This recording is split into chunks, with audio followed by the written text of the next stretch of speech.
Alors, rebonjour ou bonjour à ceux qui viennent d'arriver. Je me présente, je suis Micheline Kabongo, je suis responsable marketing group au sein de Kestit et je vous remercie pour votre inscription à notre webinaire sur l'IA, un sujet, je pense, très tendance en ce moment. Donc, je vais laisser la main, même juste avant de laisser la main à Antoine, Vincent de Tricentis et puis Samira de Kestit.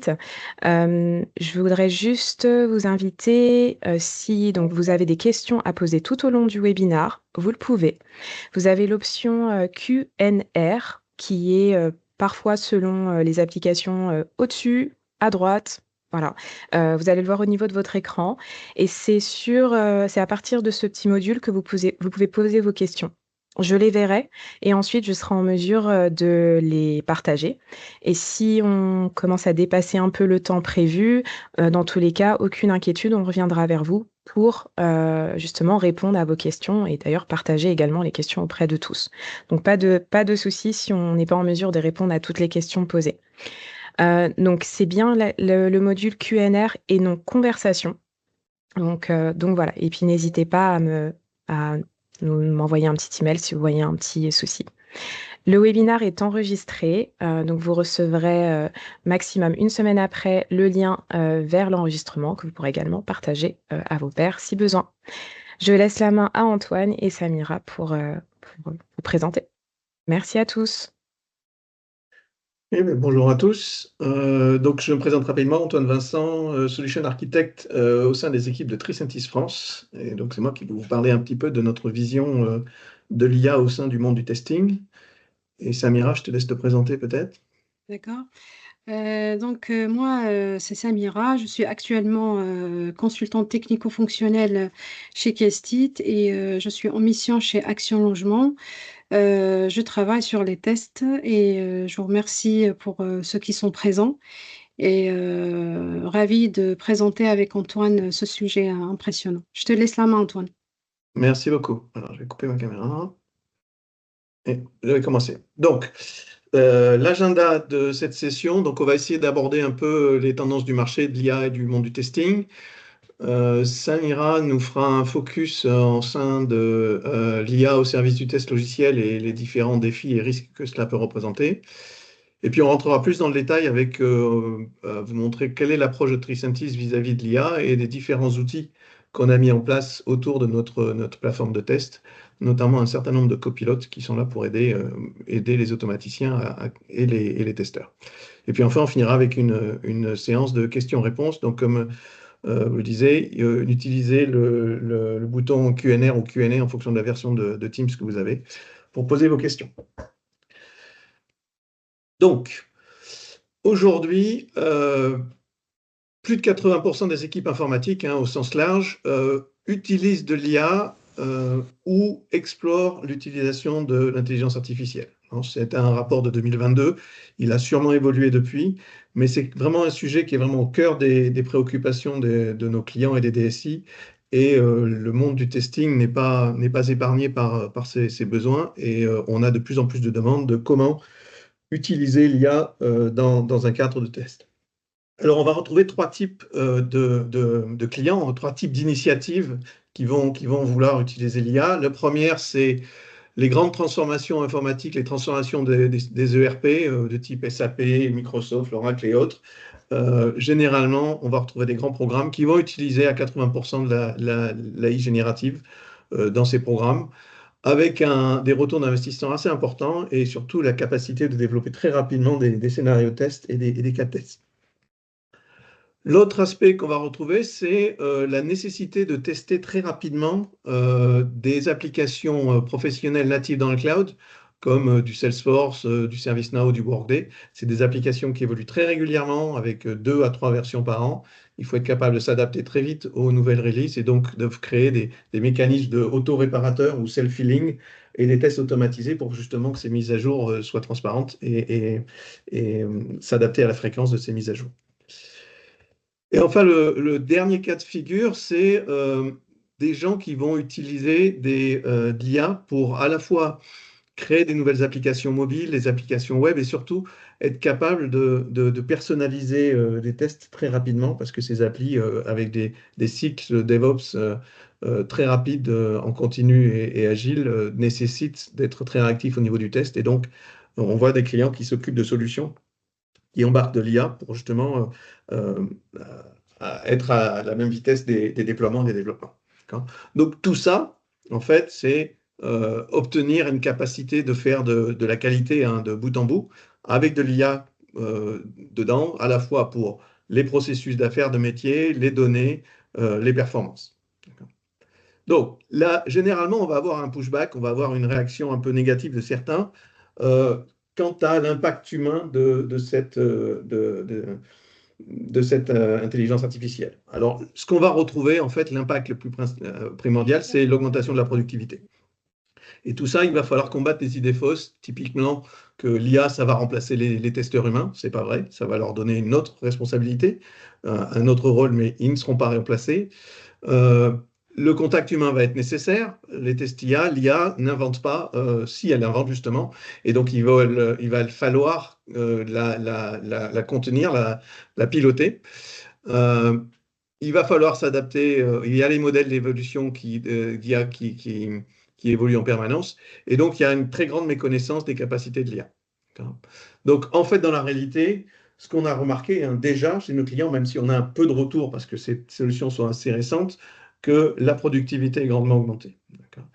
La relation avec l'IA, elle doit être interactive, itérative et collaborative. C'est vraiment important. Et il y a justement ce dialogue avec, certes une machine, mais il y a un dialogue qui s'établit. Et en fait, l'avenir, c'est que les humains vont superviser les robots hautement autonomes, mais ils seront quand même supervisés et ça sera le nouveau rôle en fait des automaticiens, ça va être de contrôler justement cette intelligence artificielle. Donc voilà, sans attendre plus longtemps, je vais passer la main à Samira pour qu'elle nous parle de l'IA au service des tests logiciels. D'accord. Merci Alain, plutôt Antoine. Je vais vous présenter l'IA dans les tests logiciels d'un point de vue testeur. Donc, je vais aborder ses avantages, son automatisation, ses fonctionnalités et les défis à surmonter. Très bien. Je vais vous parler des avantages de l'intégration de l'IA dans les processus de test. Donc, on en a plusieurs avantages. Je commence par l'automatisation avancée et rapidité. Donc, l'IA, elle va permettre d'automatiser les tests complexes avec une précision et rapidité accrue. Par exemple, les tests de régression qui prenaient plusieurs jours, ils peuvent être exécutés en quelques heures grâce à l'automatisation basée sur l'IA. Aussi à l'amélioration de la couverture des tests, donc c'est très important aussi. L'IA, elle va couvrir un grand nombre de scénarios en un très peu de temps. Donc, également, elle va identifier des cas de test ou des scénarios de test que les équipes humaines pourraient manquer. La prédiction des défaillances, c'est un avantage aussi qui caractérise l'IA. Donc, l'IA, elle a la capacité de prédire les zones à risque dans une application en se basant sur des données historiques.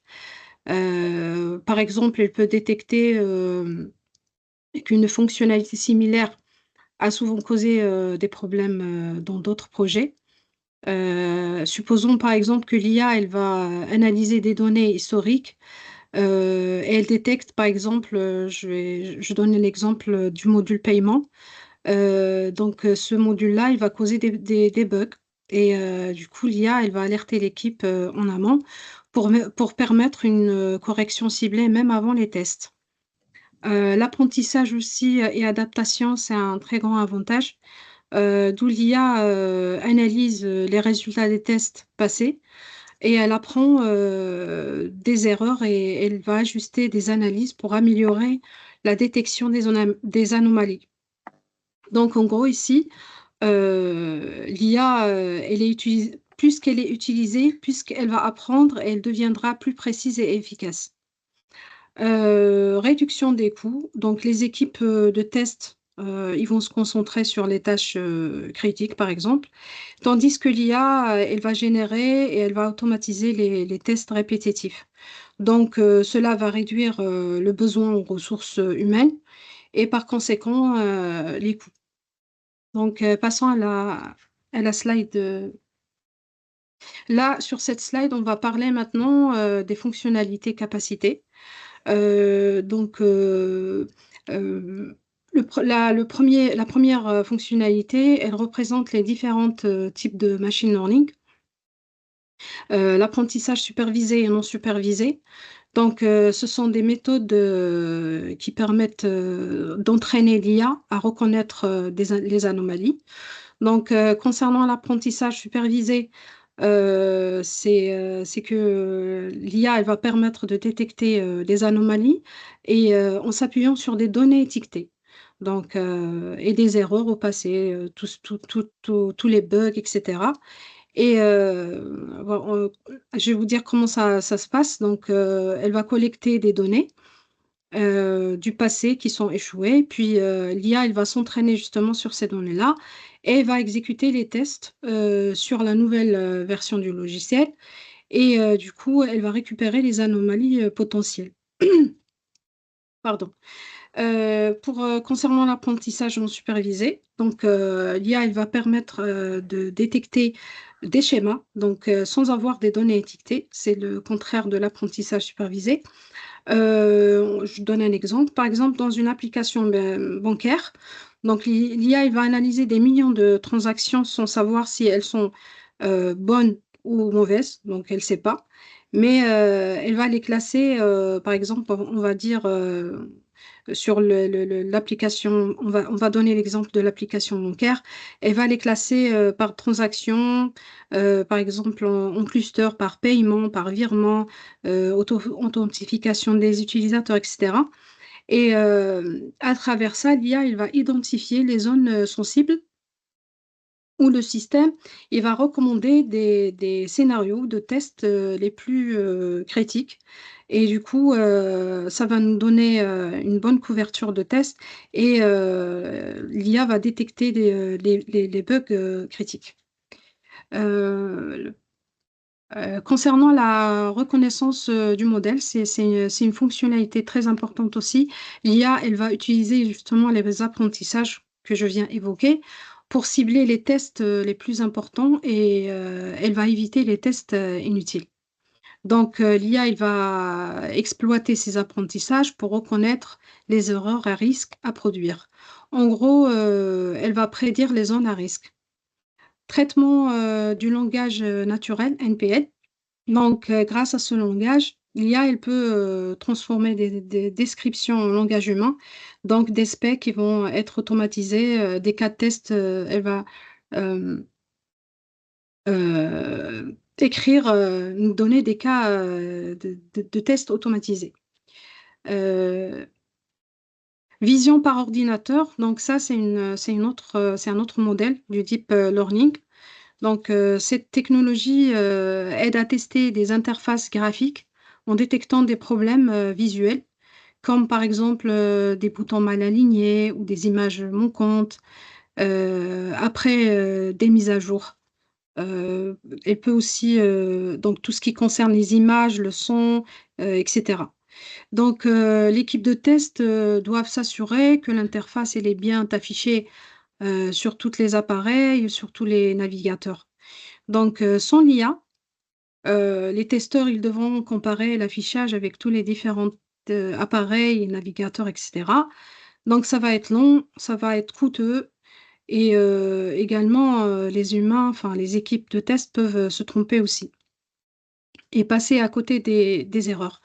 Donc, avec l'IA, elle va prendre, comment ça fonctionne? Elle va prendre des captures d'écran avant et après de la mise à jour. Elle va comparer, par exemple, on va dire chaque pixel, etc., les écarts, etc. Et elle va signaler automatiquement les les anomalies à l'équipe de test. L'automatisation des tâches complexes. Donc, l'IA, elle va automatiser les tests complexes y compris les tests de régression, en détectant les zones à risque après des mises à jour. Et va exécuter intelligemment ces tests les plus pertinents en réduisant le temps et les erreurs. Par exemple, on va dire, si par exemple on a besoin d'interagir entre, par exemple, le back, le front, les web services, les bases de données, etc., là, ça va devenir un peu complexe. Du coup, l'IA, elle peut assurer cette automatisation et cette tâche. Tu peux passer à l'autre slide, s'il te plaît? D'accord. Donc, comment on va introduire l'IA dans l'activité du testeur? Donc, bien sûr, il faut former déjà les équipes aux outils. L'IA, elle va aider les testeurs, mais ils doivent apprendre à utiliser ces outils. L'automatisation intelligente, donc l'IA, elle va optimiser les tests de régression fonctionnelle, performance, etc., en ciblant les zones critiques du code. Donc, tout ce que je vais évoquer, je l'ai déjà évoqué dans la slide passée. L'analyse prédictive, donc en analysant les données historiques, l'IA, elle va anticiper ces zones à risque et éviter les erreurs, etc. La génération automatique des cas de test, donc l'IA, elle va créer automatiquement ces scénarios basés sur les specs, les règles de gestion, les critères d'acceptance, etc. Et elle va faire rapidement plus que l'équipe de la façon manuelle.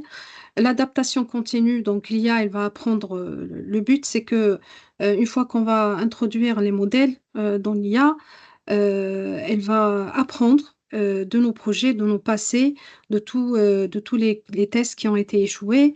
Et elle va devenir plus efficace et à chaque itération, elle peut détecter les erreurs même avant les tests. Tu peux passer à l'autre slide, s'il te plaît? Merci. Là, je vais vous parler de l'utilisation de l'IA pour générer et automatiser les tests. Donc, premièrement, on a la création automatique de tests. Donc, l'IA, elle va analyser les spécifications fonctionnelles ou les user stories pour identifier les actions, les entrées et les sorties attendues, pardon, afin de générer des scénarios de tests. Maintenance, intelligence des tests. Donc, lorsqu'une mise à jour, par exemple, on met une mise à jour qui va modifier, par exemple, l'interface ou les fonctionnalités d'une application. Donc, les tests, ils vont s'adapter automatiquement. Je vais donner un exemple concret. Par exemple, prenons l'exemple d'une application bancaire. Donc, l'équipe de développement, ils vont par exemple mettre à jour une application bancaire mobile. Ils vont ajouter par exemple la fonctionnalité d'authentification par empreinte digitale. Par exemple, ils vont déplacer quelques boutons, ils vont changer quelques règles de gestion, etc. Donc, sans l'IA, les anciens tests vont échouer inutilement. Et ça sera nécessaire d'une correction manuelle. Mais avec l'IA, donc l'IA, elle va repérer les changements, tous les changements, par exemple, de ce que je viens évoquer comme besoin. Elle va mettre à jour automatiquement les scripts de test au lieu de provoquer des erreurs. Et elle va prioriser les tests critiques en fonction des zones les plus impactées par ces changements-là. Les tests de régression, donc c'est une tâche qui est très importante dans nos tests et on galère en général sur cette partie. Euh, Justement, au lieu de tout retester, donc l'IA, elle va prioriser des tests les plus critiques en fonction des modifications récentes. Je donne par exemple un exemple d'une application, on va dire, e-commerce. Donc, par exemple, on va dire, il y a une fonctionnalité, on a besoin d'ajouter par exemple un paiement en plusieurs fois. Et puis, on a besoin aussi de corriger un bug. Donc, sans l'IA, toute la plateforme, va être retesté, y compris les fonctionnalités inchangées, ce qui prend beaucoup de temps et de ressources. Mais avec l'IA, donc l'IA, elle va analyser le code et elle va identifier que les modifications vont toucher, par exemple, le module de paiement que je viens d'évoquer. Elle va prioriser les tests sur des zones acritiques au lieu de tout retester. Et elle va proposer justement un plan de test optimisé en ciblant les parties les plus impactées. La détection des anomalies, c'est le but dans nos tests. Donc, les performances sont mesurées en temps réel en identifiant les ralentissements et les comportements anormaux. Je donne un exemple concret, par exemple aussi sur n'importe quelle application. On prend l'application d'une banque, par exemple. Euh, euh, Sans l'IA, par exemple, les testeurs, par exemple, sur une fonctionnalité, ils vont juste tester cette fonctionnalité. Mais par exemple, un ralentissement, ils vont pas le voir. Donc, avec l'IA, elle va surveiller le temps de réponse. Elle détecte, par exemple, le délai sur cette fonctionnalité. Elle va alerter automatiquement l'équipe, même si le problème n'avait pas été prévu dans le script. Elle va analyser les tendances qui peuvent gérer, par exemple, une cause. Elle peut nous dire, par exemple, d'où vient cette lenteur. Par exemple, est-ce que c'est une surcharge de serveur ou bien un problème d'API, etc. Donc, vraiment, avec l'IA, ça devient très, très facile et efficace. Réduction du temps, donc tout ce que je viens de dire, bien sûr, avec l'IA, ça va réduire les temps et avec une bonne fiabilité des résultats. Je peux passer à l'autre. Voilà. Les défis et risques, donc c'est bien d'avoir comment dire, intégré une IA, mais il faut vraiment faire attention comment l'installer. Comment l'intégrer plutôt. Je vais vous parler de quelques défis et risques. J'ai mentionné ici 3 défis et 3 risques. Donc, le premier défi, c'est la qualité et quantité de données. Donc, une IA qui est mal entraînée produit des tests de mauvaise qualité, ça c'est normal. Manque de transparence. Donc, certains algorithmes qui prennent, par exemple, des décisions sans expliquer pourquoi. Par exemple, une IA, elle peut, par exemple, nous supprimer des scénarios de tests sans nous expliquer pourquoi elle l'a fait. Donc, la solution, il faut choisir des modèles d'IA. Donc, avant d'intégrer cette IA, il faut vraiment choisir des modèles qui nous offrent des explications sur la décision, pourquoi elle l'a supprimée ou ajoutée ou quel que soit ce qu'elle nous fait. Donc, cela va garantir une meilleure transparence qui permet aux équipes de comprendre et accepter ces recommandations. Coût et complexité. Donc, en général, on est très motivé pour intégrer cette IA, mais par conséquent, donc, il est nécessaire comment dire, je vais illustrer d'un exemple. Donc, par exemple, une entreprise qui souhaite adapter l'IA pour optimiser ses tests, mais se rend compte vite qu'elle a besoin, par exemple, des serveurs performants, renforcer, par exemple, une compétence de testeur, etc. Donc, la solution, plutôt que de tout optimiser d'un coup, il est préférable de commencer par projet. Par exemple, faire doucement les choses, ajuster selon les résultats, selon euh, comment dire, ce qu'on a comme budget, etc. Et cela va permettre de maîtriser les risques et maximiser les bénéfices. Les risques, je prends la dépendance excessive. Donc, s'il y a déclare des tests réussis et que le testeur pourrait manquer, par exemple, un petit bug critique, comme par exemple, on va dire, un problème d'affichage.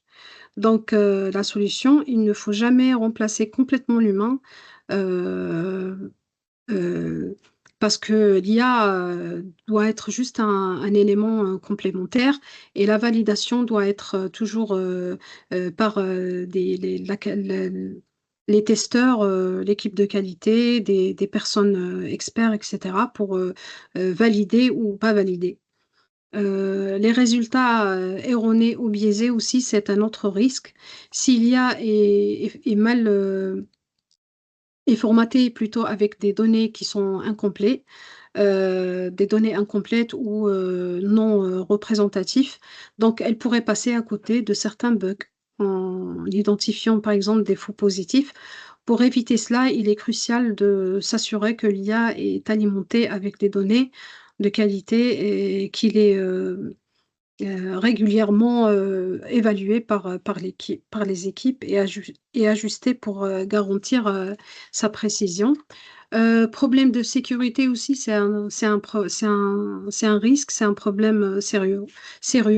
L'IA peut être, vulnérable à des attaques comme par exemple des personnes, mal intentionnées qui, modifient par exemple des données, pour fausser des tests, pour éviter ça, il est important de sécuriser correctement l'IA, de tester régulièrement sa sécurité et de, protéger les données, utilisées pour ces tests. Donc, en résumé, pour éviter ces risques, donc, il faut combiner l'IA et la validation humaine, former l'IA avec des données de haute qualité, assurer que nos modèles respectent les meilleures pratiques de sécurité et prendre en compte les coûts de maintenance, dès le départ. Je passe la main à Antoine. Oui, c'est bien moi. OK. Donc, je vais partager à nouveau mon écran. Voilà. Donc, normalement, vous devez voir mon écran, j'imagine. Donc, On le voit bien. on va parler maintenant de la vision de Tricentis, notre approche de l'IA, qui est plus pratique, puisqu'on a les outils qui vont avec, qui vont un peu illustrer ce que Samira vient de vous montrer, et notamment des différents copilotes. Alors, gardez le nom de copilote parce que c'est un nom qui est assez utilisé et commun dans l'intelligence artificielle. Donc, je vais vous montrer comment Tricentis se positionne et quelle est notre vision de l'IA à proprement parler. D'accord. Donc, le point important, c'est qu'on s'est fixé des cadres au sein de Tricentis en termes de trois axes importants. C'est d'avoir une IA responsable. On ne fait pas n'importe quoi avec l'IA. Il faut qu'elle soit formée de façon spécifique, qu'elle ait des limites, qu'elle évite certains travers. Et donc ça, c'est le travail de nos ingénieurs qui travaillent sur l'apprentissage de cette IA. Elle a été aussi conçue vraiment pour la qualité et pour l'engineering, quality engineering. D'accord. Donc, elle est vraiment, son apprentissage est axé au-dessus de ça. C'est pas fait pour, c'est pas supposé nous ramener une page Wikipédia. On est vraiment un apprentissage spécifique à quality engineering. Et puis enfin, c'est une IA qui est testée régulièrement, voire même en permanence. Alors, sans les données des clients. Ça aussi, c'est quelque chose qu'on s'impose, hein. On n'a pas accès aux données des clients. L'IA, elle a eu un apprentissage sur des données externes, sur d'autres données, et elle ne travaille pas sur les données de nos clients. C'est un point important. Les principes d'IA responsable, ils sont plus ou moins autour de cinq axes. D'abord, la confidentialité des données, d'accord. Protection des données personnelles, aucune utilisation des données personnelles, comme je disais, pour l'apprentissage, respecter du droit à la vie privée et gouvernance des données qui est très très sévère. L'autre point, c'est la sécurité aussi. On a privilégié des systèmes sécurisés, isolés, qui sont dans leurs propres environnements. C'est pas des domaines, c'est pas des environnements publics. On travaille avec OpenAI et Azure dans des environnements spécifiques et dédiés auxquels seulement Tricentis a accès. L'autre point aussi, c'est la conformité. Il faut qu'on s'engage à respecter toutes les lois et la réglementation sur l'IA, hein. C'est très important, une raison d'éthique, une raison morale aussi qui nous impose de suivre les règles. Et puis surtout, il peut y avoir des pénalités importantes si nos clients utilisent des outils qui ne sont pas conformes. Donc, comme je disais tout à l'heure, l'IA, elle est mise à jour régulièrement, hein. Elle s'adapte au niveau défi, au niveau type de scénario, aux nouvelles fonctionnalités que nos clients vont tester, aux nouvelles technologies qui vont être évaluées. Et puis enfin, le dernier point, c'est un point centré sur la facilité d'utilisation, l'accessibilité de ces systèmes. Il n'y a pas besoin d'être un ingénieur spécialiste dans l'intelligence artificielle pour pouvoir les utiliser. Il y a la facilité de dialoguer avec l'IA, la façon de générer des prompts qui va nous permettre justement de rendre cette IA accessible. Alors, quand on regarde un peu les cas d'utilisation de l'IA dans le test logiciel, on va avoir plusieurs éléments. Il va y avoir d'abord un élément d'automatisation. Quel type d'automatisation je vais pouvoir réaliser? Ça va partir du test visuel à la génération automatique des cas de test. Et puis, il y a aussi l'état d'avancement et l'état où on se trouve actuellement dans les développements, avec des outils qui sont déjà là aujourd'hui, d'autres qui sont plus en gestation ou qui sont en élaboration. Alors, prenons les exemples aujourd'hui. On a déjà, depuis quelques années, du test visuel. Tricentis, c'est une solution qui s'appelle Vision AI, qui permet d'évaluer les écrans, les interpréter, pour les assembler dans des tests. Ce qui va permettre de réaliser des tests avec des mock-ups, avec des images, plutôt qu'avec des applications déjà finies. Il va y avoir cette notion de détection des défauts intelligentes, qui sont déjà là et qui permettent déjà de créer automatiquement des defects. Et là où on va tendre, et c'est là que nos solutions vont prendre de plus en plus d'autonomie, c'est la création assistée par intelligence artificielle tests, de cas de tests et surtout de données qui vont être utilisées pour ces tests. Il va y avoir aussi l'inspection et l'optimisation des scénarios de test. Voir si on n'a pas de la redondance, être capable de comprendre ce qu'un scénario de test pour pouvoir les comparer. Ça, c'est des choses importantes en termes de maintenance. Et puis enfin, l'élément important vers lequel on tend, c'est être capable de tester l'IA elle-même. Okay. L'IA, elle va nous aider à créer des scénarios, mais qui va tester l'IA? Est-ce qu'il y a des solutions qui sont capables de tester l'IA? C'est le grand challenge qui va se poser dans le futur, c'est s'assurer que cette IA, la réponse qu'elle donne, certes, elle n'est pas, le processus n'étant pas déterministe, on ne va jamais avoir la même réponse, mais il faut s'assurer que cette réponse, elle soit cohérente. Et puis tout ça pour arriver à un niveau d'automatisation optimum qui va être la découverte automatique des applications, la compréhension des process métiers, la compréhension des scénarios qu'il va falloir déployer et la création automatique de ces scénarios via des outils de GenAI. Donc aujourd'hui, on a déjà des briques qui sont plus ou moins présentes. Chez Tricentis, on va couvrir pratiquement la majorité de ça à différents niveaux de réalisation, mais on est sur un chemin qui est plutôt encourageant. Alors, quand on va regarder l'IA autonome, l'objectif, hein, comme je disais, c'est d'avoir des capacités d'être complètement autonome à la fois sur la conception du scénario, en découvrant les applicatifs. Alors, on va aller faire quoi pour découvrir les applicatifs? On va regarder la documentation. On va regarder les logiciels de lifecycle management, d'ALM qui vont nous donner les spécifications, les user stories. On va avoir des systèmes qui fonctionnent, qu'il va falloir tester, on va falloir évaluer le parcours. Donc ça, déjà, on a déjà pas mal d'éléments qui nous permettent de faire ça.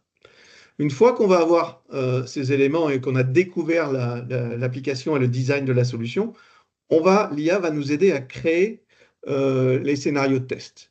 On va créer des données qui vont être utilisées pour ces scénarios. On va explorer les systèmes. On va automatiser la création des instructions qui vont être données à un testeur.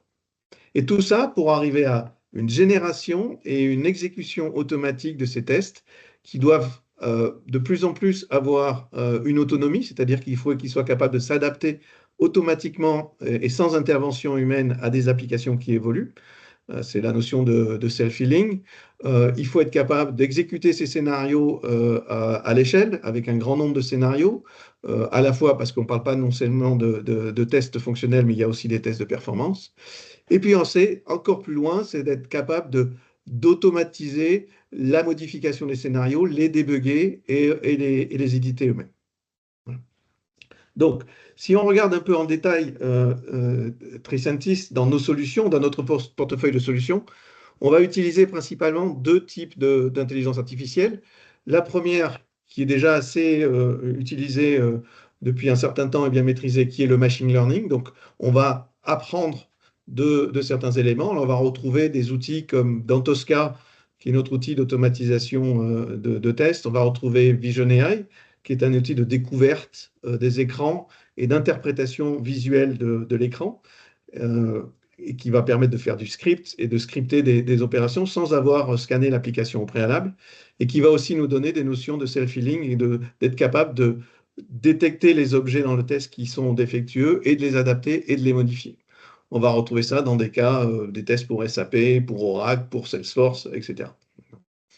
Ensuite, on va retrouver des choses plus spécifiques comme une intelligence artificielle d'analyse du risque. Alors, un outil comme LiveCompare dans les environnements SAP va être capable de comprendre les changements qui vont être effectués, analyser les transports qu'on va déployer dans SAP et voir le risque associé à ce changement en termes de tests. On va être capable d'évaluer le fait qu'on a un changement qui est important et que si on ne le teste pas, il va y avoir beaucoup d'utilisateurs ou un processus métier fortement impacté. Et donc, il va falloir s'assurer qu'on a bien le portefeuille de tests associé à ce changement. On va aussi retrouver dans Testeam, qui est une application d'automatisation de test, mais plus focus sur les applications web ou mobiles, des notions d'identifier dynamiquement des éléments sur les interfaces graphiques et de suivre leurs évolutions. Donc ça, c'est l'IA via le machine learning. L'étape suivante, c'est l'IA générative. Donc, on va retrouver principalement les trois outils principaux de Tricentis, comme Tosca, qui va nous permettre de générer des cas automatiques, ou Qtest, qui va nous permettre de générer des scénarios de test et des données de test de façon automatique en se basant, par exemple, sur les requirements d'une user story. Et puis aussi, enfin, dans Testeam ou dans Tosca, on va retrouver des outils qui vont plus nous permettre de comprendre l'application, utiliser une aide en ligne, rédiger un script dans le cas de testing qui va nous permettre justement d'avoir en self-service à disposition toute la documentation en interrogeant tel un prompt ChatGPT pour avoir la documentation spécifique. Donc, si je fais un focus là, sur cet écran-là, sur ce qui est présent et ce qui n'est pas présent, donc machine learning, on va retrouver ces outils et le type d'intelligence artificielle qui est utilisé. Et depuis peu, on va avoir donc ces assistants, ces copilotes, pour nous aider à la fois à générer des tests et à la fois des assistants de support applicatif. Donc, si je regarde un peu en détail les copilotes, on va avoir trois différents types de copilotes. Un pour Testeam, qui va être le Coding Assistant. Un pour Tosca, qui va être l'optimisation des tests. Générer, par exemple, des informations sur les exécutions, comment expliquer un scénario test. Et depuis peu, on va avoir la génération elle-même du scénario, du test, l'automatisation. Je vous montrerai ça dans une petite vidéo tout à l'heure. Et enfin, Qtest, qui lui va générer des tests basés sur les requirements et développer les étapes que les testeurs manuels vont devoir effectuer, ou alors générer un script qui va être passé à Tosca pour que Tosca génère lui-même le test et automatise la création du test. Donc, ici, c'est un exemple de Qtest Copilot. Vous avez un écran. Dans Qtest, on va générer les requirements de test qui vont très certainement venir d'un Jira ou d'une application autre qui va gérer les requirements. En fonction de ces descriptions, on va générer un ou plusieurs cas de test avec les différentes étapes et les résultats attendus. Les éléments de roadmap sont plutôt aujourd'hui la découverte des scénarios qui existent déjà pour ces requirements, ou alors l'analyse de cas de test et l'analyse de la bibliothèque de cas de test pour s'assurer qu'on a une couverture de test complète sur tous les prérequis. Donc ça, c'est le copilote Qtest. Ensuite, on va retrouver le copilote Tosca. Alors lui, il est plus complet, il va permettre de faire beaucoup plus de choses. Il va d'abord être capable de, quand vous avez déjà un certain nombre de scénarios de test, de cas de test qui sont déployés dans Tosca, il va être capable d'analyser ce scénario qui est qui est un scénario un peu technique, donc pas nécessairement très facile à interpréter, et il va être capable d'expliquer à quoi correspond ce scénario et de l'interpréter de façon lisible pour quelqu'un métier. Comprendre le TQL. TQL, c'est un langage particulier Tosca qui est assez complexe, et donc on va faire une phrase en français ou en anglais, et il va être capable de nous convertir ça en ligne de commande TQL. La même chose pour l'assistant d'aide, on peut avoir accès à de l'aide en ligne via un prompt sans avoir à rechercher toute la documentation.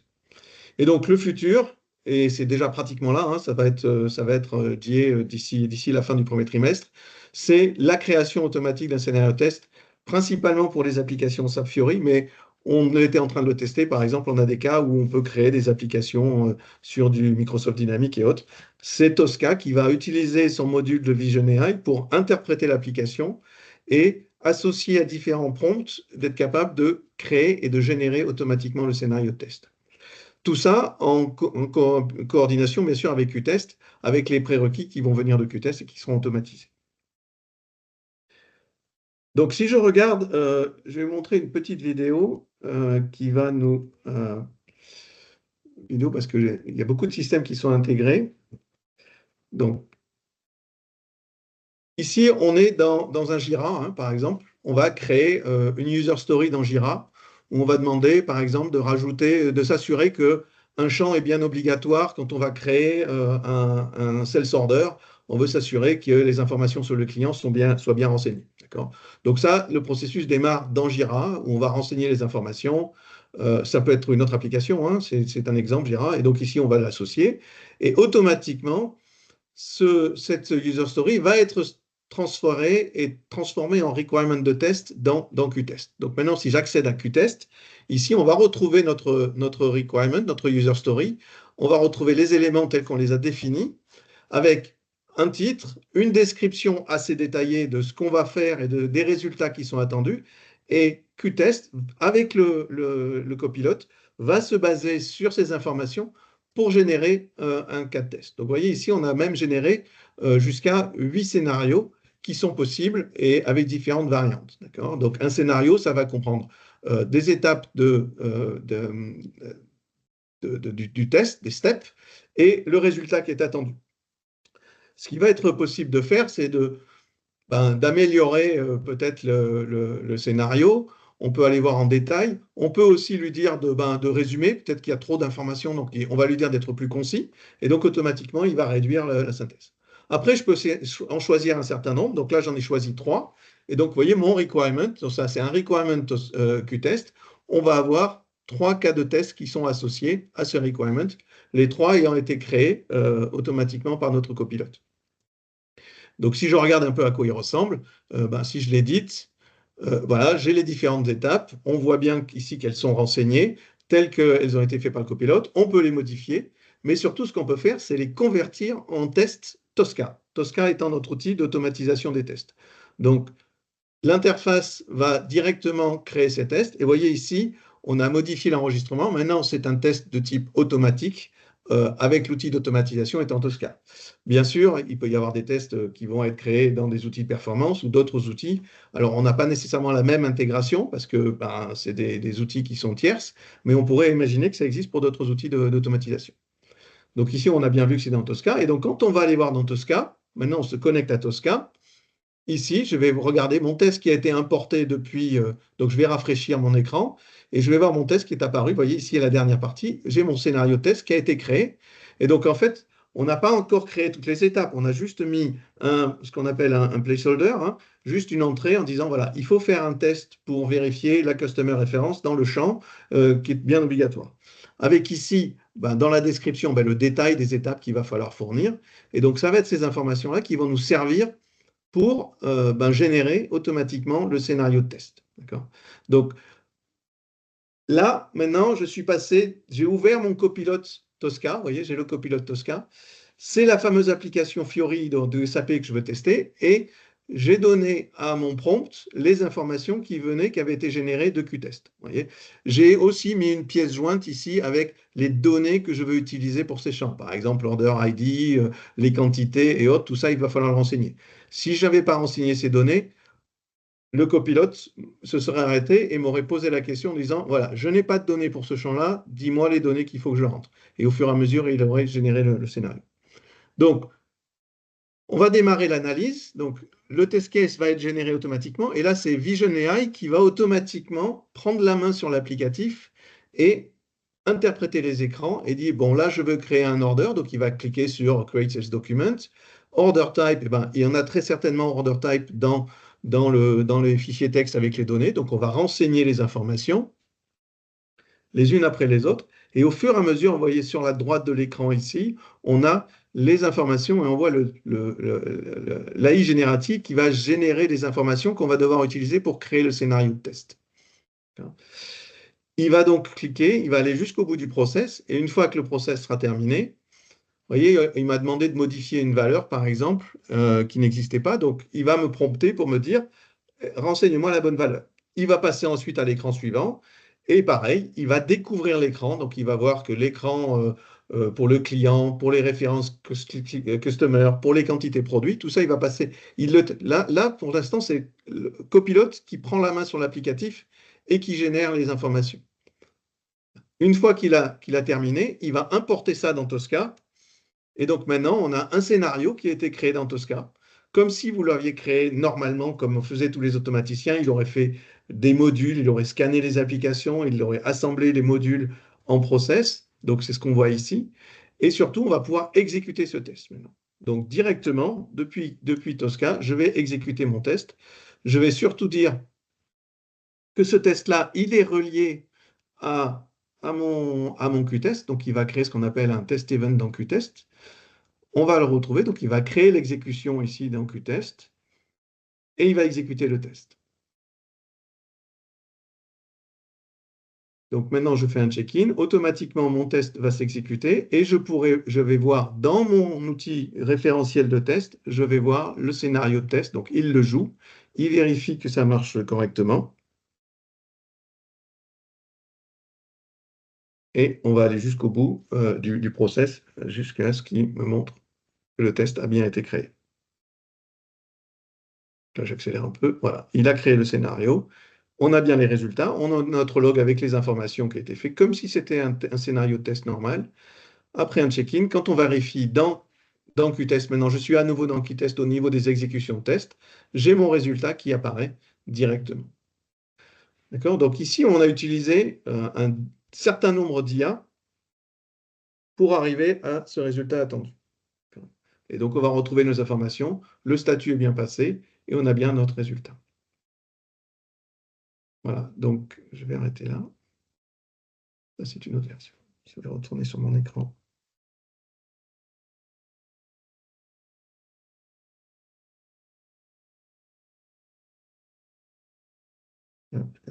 Voilà. D'accord, donc je crois qu'on a encore 10 minutes pour les questions. Je pense que ça serait intéressant d'arrêter là. Je ne sais pas ce que tu en penses. Oui. Voilà. Il nous reste 10 minutes pour quelques questions.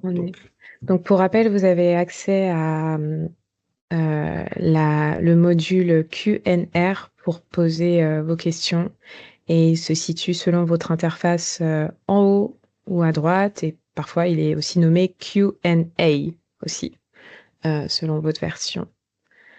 Donc on va voir si on reçoit des questions sur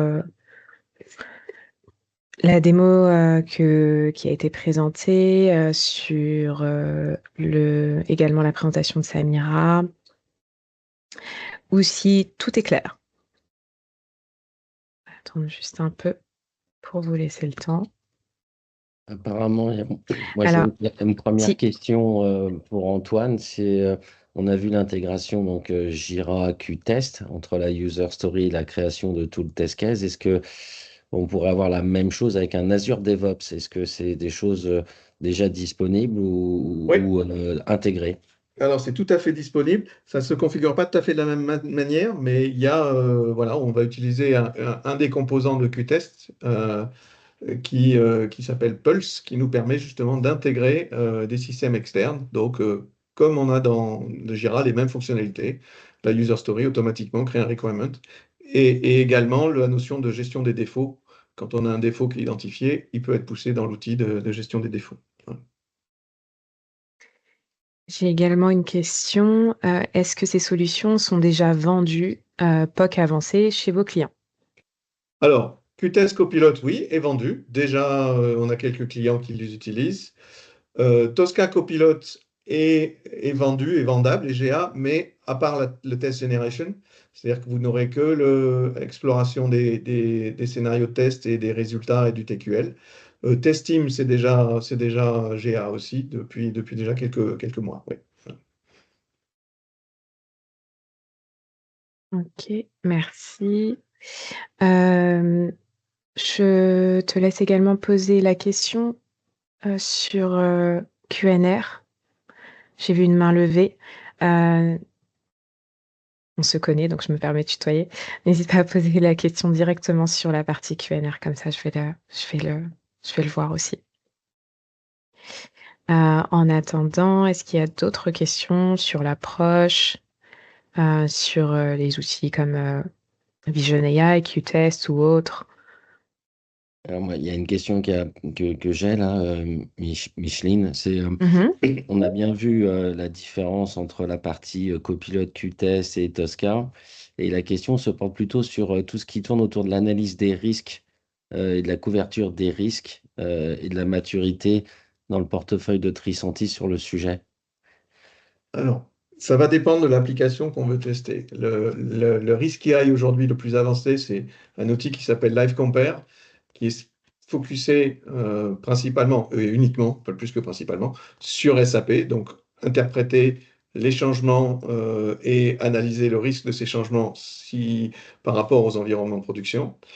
Cette solution va être augmentée d'une autre solution qui s'appelle Sealight, qu'on vient d'acquérir, qui, elle, est ouverte à d'autres analyses de code, à du code plus classique, Java, C++, C# et autres, qui va analyser les changements de code et voir la couverture de test associée à ce changement de code et s'assurer que le code est bien testé ou a été testé suffisamment pour être mis en production, avec des gains de temps assez conséquents sur le fait qu'on ne va tester que ce qui a changé et on n'est pas obligé systématiquement de faire des tests compliqués de bout en bout, alors que c'est qu'une partie du code qui a changé.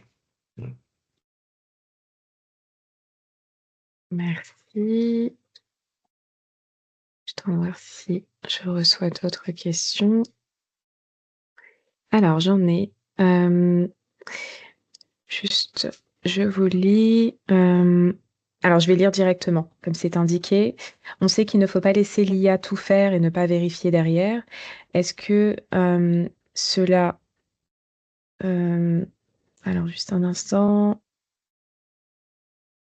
Ok.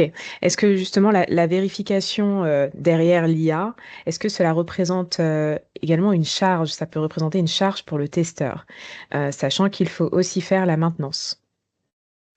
Alors, il va y avoir deux choses. Il y a l'IA, nous, on prend une part de test de l'IA, c'est nous qui allons tester l'IA. Vous n'avez absolument le client n'a pas la main sur les résultats attendus. Il peut éventuellement évoluer avec ses prompts, mais notre IA n'apprendra pas des remarques faites par le client. Comme je vous ai dit tout à l'heure, on n'accède pas aux données des clients et on n'interagit pas avec les clients. Maintenant, c'est pas parce qu'il y a, comme vous l'avez bien précisé, c'est pas parce qu'il y a une IA qu'il faut lui faire une confiance absolue et que les résultats ne doivent pas être testés ou vérifiés éventuellement.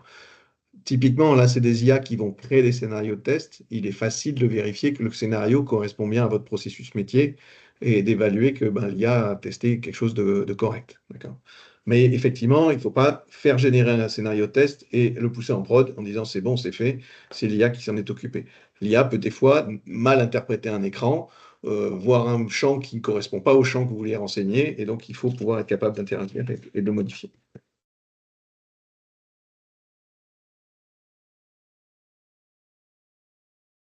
J'ai une autre question.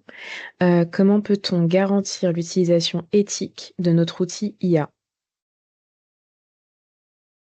Ou de Alors, votre outil IA? si c'est le nôtre, euh, Nous, on garantit parce qu'on a on a des engagements, il y a des normes, il y a des cahiers des charges à respecter, ils sont disponibles. Si les clients veulent en parler, on a des équipes qui peuvent organiser des workshops pour comprendre comment on a fait l'apprentissage, comment on a étudié les différents cas pour faire de l'apprentissage. Tout ça, c'est documenté et c'est disponible. On a un site qui s'appelle sécurité.tricentis.com qui explique justement tous ces éléments-là sur l'aspect IA aussi. Ok. Peut-on remplacer le logiciel Qtest avec un autre comme X-Ray afin de garantir la traçabilité de bout en bout dans Jira?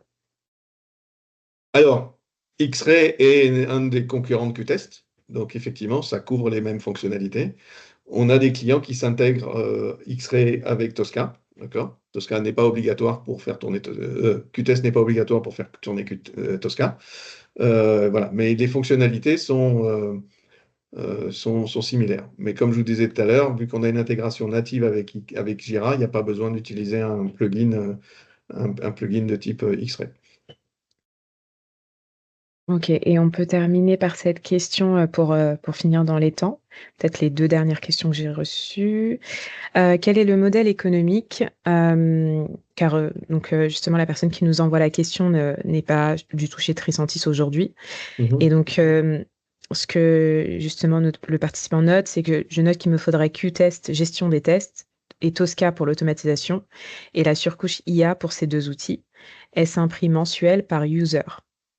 Alors, c'est un prix par user annuel avec différents types de users. Il va y avoir des users Qtest de différents niveaux.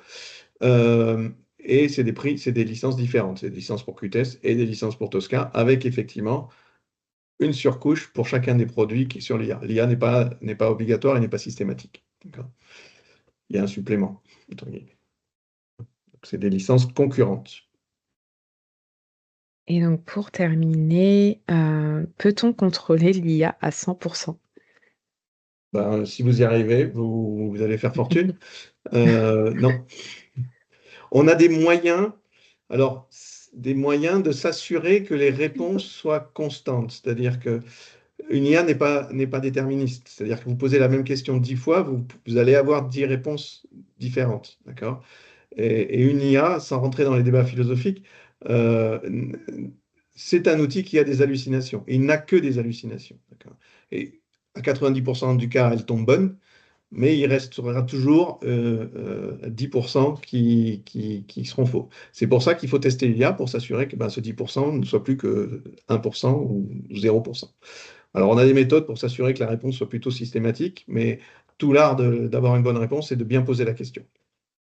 Donc, le champ description de votre use case, le champ titre de votre use case est primordial pour que l'IA interprète correctement ce que vous voulez et les résultats que vous attendez.